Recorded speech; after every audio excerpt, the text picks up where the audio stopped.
బాబాయ్ దూకి దూకి మోకాళ్ళు నొప్పులు పుడుతున్నాయి కానీ పెళ్లి మాత్రం కావట్లేదు. దేనికైనా టైం రావాలరా. ఏంటి బాబాయ్? ఇదిగా మాట్లాడు. ఈ రహస్యం నీకు నాకు తప్ప ఊళ్ళో ఎవరికి తెలకుండా కాపాడుకుంటూ వస్తున్నాం. నువ్వు ఇప్పుడు బయట పెట్టేస్తావేంటి? బాబాయ్ దూకేనా? సూపరో నా పులి బిడ్డ.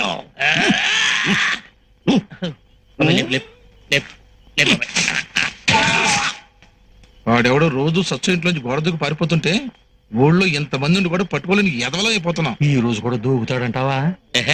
ప్రతిరోజు దూకుతున్నాడని మన ఆడంగులు చెప్పబట్టే కదంటా మన అందరం ఇక్కడ కాపలా కాస్తున్నాం.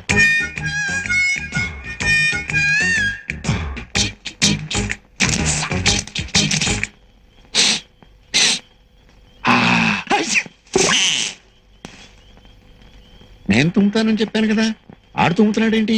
ఇదేంటి ఇంత తొందరగా తుమ్మాడు? అయినా తుమ్ము తూర్పు నుంచి వినపడుతుందేంటి? మళ్ళీ తుమ్మాడేంటి? అదేంటి మళ్ళీ తుమ్మాడు? అంటే లేట్ చేయకూడదని గబగబా తుమ్ముతున్నాడు అనమాట. ఇంకా ఒక్క నిమిషం కూడా వెయిట్ చేయడానికి తెలియదు.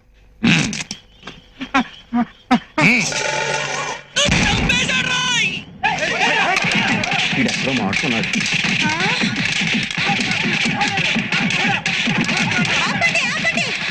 నాకోసారి ఆడి మొహం చూపించి తర్వాత ఉదికి ఆరేయండి.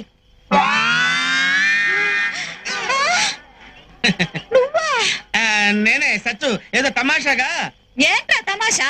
మూతి మీద మీస మొలవని ఎదవా మాడు పగలేలా కొట్టండి. ఈ ఊరికి పెద్ద ఒకటి నేను బతికే ఉన్నాను కదా. ఇంతకీ వీడేవాడు? ఓర్ దుర్మార్గుడా, బంగారం లాంటి పిల్ల జీవితం నాశనం చేసేసావు కదరా. నిన్న అసలు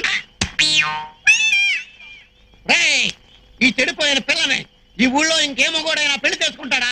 నువ్వు పెళ్లి చేసుకుంటావా? నేనెందుకు నువ్వు చేసుకుంటావా? నువ్వు చేసుకుంటావా? చేసుకోను. ఊరి పండు ముసలోడా, నువ్వు కూడా చేసుకోవా? చూసావా, ఈ ముసలోడు కూడా చేసుకోనంటున్నాడు. కాబట్టి ఈ పిల్ల జీవితాన్ని అల్లరి చేసినటువంటి నువ్వే దీనికి అల్లరి మొగుడివి. ఇదిగో తాడి కట్టు. కట్టురా. కట్టు. నాతో ఇక్కడ